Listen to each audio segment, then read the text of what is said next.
So, how would you like to become an expert on creating peace, on moving conflict to genuine peace? I'm Dr. Scott Peck, and I have developed this video series for just that purpose, to help you become an expert at creating peace. Now, to tell you the truth, if you're watching this videotape, I've got to applaud you already, because you have to be an advanced love master to even want to create peace. It takes a lot of heart, a lot of love skills, and a lot of patience to create peace. So I thank you for being here, and I applaud who you are. So what we're going to do is we're going to tackle the area of conflict in three areas. One, what is the conflict going on within you that you would like to have resolved and move from conflict to peace? The good news about this is that there's no one else involved except you. It's a conflict that you have within yourself, so therefore all the peace parties are you. So that's good news for getting to peace. And the second area is we all have people in our lives, either in our relationships, our personal relationships, our work relationships, or our just life relationships, that families that have conflict, sometimes lots of conflict. Well, how do we move to peace? How can we create peace in those areas? Those are the two areas we're going to confront. Of course, you might say, well, what about world peace? Well, all these skills will work for that too, but let's start from the bottom up, which is you and me, and then move to relationships. So the real question is, what is peace anyway? And there's a handout for this series on creating peace, which you can print out from our website, thelovecenter.com, and just go to the peace series.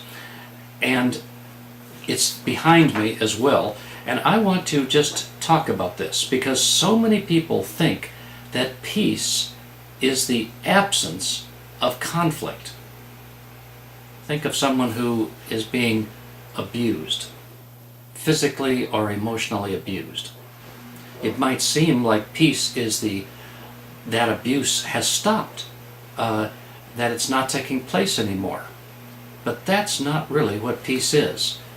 Peace is the presence of honoring, the presence of something so much bigger than neutrality.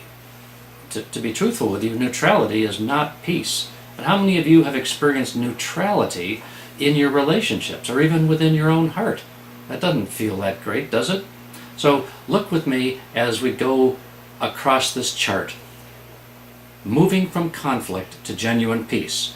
When way over at the left, we have anger, we have hate, we have anger, we have ego, we have revenge, we have shame, and we have duality. You know, that's terrible stuff, but that's what creates conflict. Hate, anger, ego, revenge, shame, and duality. And then just for a minute, let's just jump all the way over to what peace looks like, because peace is the exact opposite of that. What's the opposite of hate? Love. What's the opposite of anger? Peace. What's the opposite of ego? Highest self. What's the opposite of revenge? Blessing. What's the opposite of shame? Self-love. What's the opposite of duality? Oneness. So over there at peace, we have genuine peace. We have love, highest self, peace, blessing, self-love, and oneness. All right.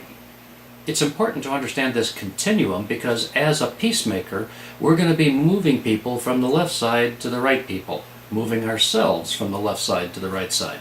So what's the next step after hate and anger and ego and revenge? Well, sometimes it's physical violence. And we know that's conflict. We see that on the news every day. And the next stage towards peace is external anger, but no physical violence. I mean, how many people do you know that are angry, but they're not necessarily acting it out in physical violence? That's still conflict. And then we have internal anger, where it's not even displayed, but you can feel it seething. Sometimes you can feel anger seething within yourself, and you know it's within others. And then as we edge towards neutrality, we have distrust and doubt and fear. So I'm willing to kind of look at things with you, but I still have a great doubt and fear and distrust of you. And then we arrive perhaps at neutrality, which is, okay, I'm not hating anymore, and I've moved a little bit off of distrust, so I'm in kind of a neutral zone. That's not peace, but it's a lot better than hate and physical violence, obviously. So how do we move from that neutral zone to genuine peace? Well, gradually. And the next step is tentative, wary agreement, spoken or unspoken, where you begin to say, okay, perhaps I can move in this direction, perhaps I can love myself more, perhaps I can do. And we're going to get to how that happens, to a growing acceptance that peace is possible. Now this is already very advanced, because how many people are even at this stage of a growing acceptance that peace is possible? Most people don't think peace is possible. And then we get to a very advanced stage of mutual solutions and justice. Wow, that is very advanced. Mutual solutions and justice, and then unity. Okay, that's what you've signed up for. And if you dare to watch the rest of the tapes, the rest of the videos in this series on creating peace, I'm going to help you become an expert at moving yourself and others all the way through to genuine peace. I hope you'll join me in this adventure, an adventure for a love master.